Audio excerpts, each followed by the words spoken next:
তৃণমূলের রাজ্য সাধারণ সম্পাদক তথা প্রাক্তন বিধায়ক ও প্রাক্তন জেলা সভাপতি গৌতম দাসের ওপর দুষ্কৃতীদের হামলার ঘটনায় বালুরঘাটে দক্ষিণ দিনাজপুর জেলা পুলিশ সুপারের সাথে দেখা করলেন গৌতম দাস।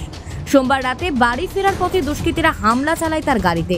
মঙ্গলবার তপন থানায় লিখিত অভিযোগ দায়ের করার পর এদিন বুধবার বালুরঘাটে জেলা পুলিশ সুপারের সাথে দেখা করে অভিযোগ জানান প্রাক্তন তৃণমূল বিধায়ক গৌতম দাস। এদিন গৌতম দাসের সাথে দেখা গেল তৃণমূলের জেলা সহসভাপতি মৃণাল সরকার, তৃণমূল আইএনটিটিইউসির জেলা সভাপতি নামিজুর রহমান, প্রাক্তন জেলা পরিষদের সভাধিপতি ললিতা টিগ্গা সহ বেশ কিছু তৃণমূল কর্মী সমর্থকরা।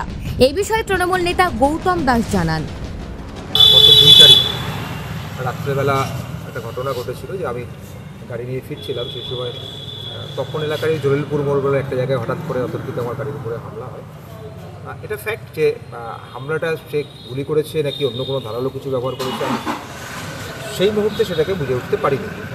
আমি এই মর্মেই পুলিশের কাছে অভিযোগ করি এবং আমি সঠিক তদন্ত চেয়েছি যাতে সত্য উদ্ঘাটন হয়, কারণ আমাকে নিয়মিত ওই রাস্তায় চলাচল করতে এবং শুধু আমার ক্ষেত্রে নয় অন্য কারো ক্ষেত্রেই যাতে এরকম কোনো ঘটনা না ঘটে, তাই জন্য আজকে এসপি সাহেবের সঙ্গে আমরা দেখা করেছি এবং সেই বিষয়ে কথা বলেছি। যদি তদন্তের স্বার্থে আমাদের কোনো সহযোগিতা লাগে আমরাও সহযোগিতা করবো, কিন্তু সত্যটা সামনে আসে।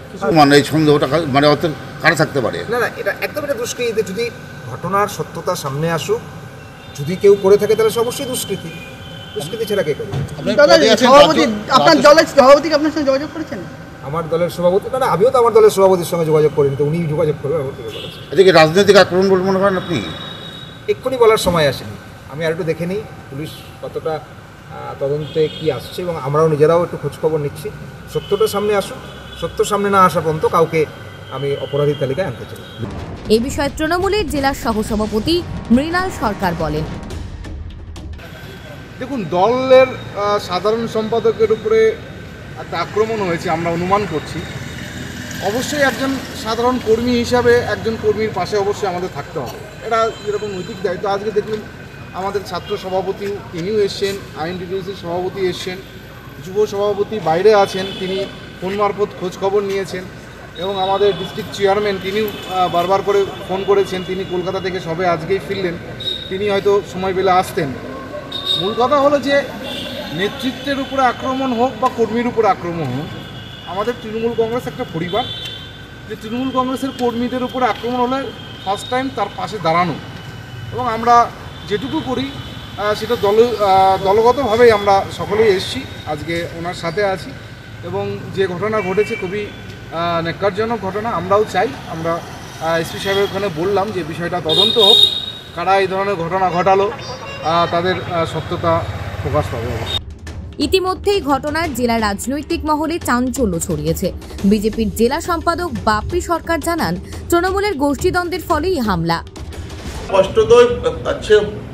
স্পষ্ট হয়ে গিয়েছে কারা হামলা করেছেন। গৌতম দাস নিজেও জানে যে তারই দলের এক গোষ্ঠী হামলা করেছে, এটা আমরা মনে করছি। কেননা বিরোধীরা এই সমস্ত আর কালচারে বিশ্বাস নয়, তারা এই সমস্ত হামলাতে তারা বিশ্বস্ত করে না।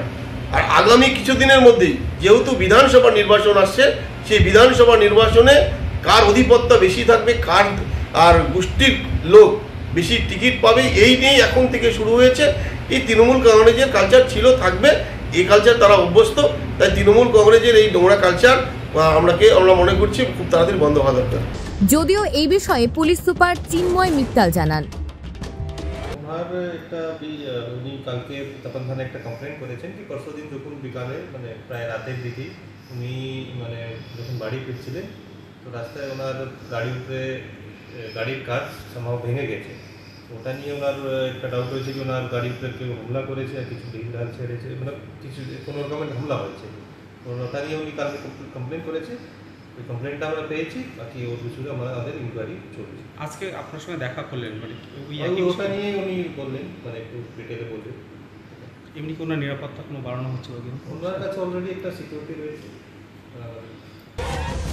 বালুরঘাট থেকে রিপন ভৌমিকের প্রতিবেদন, নিউজ টুডে।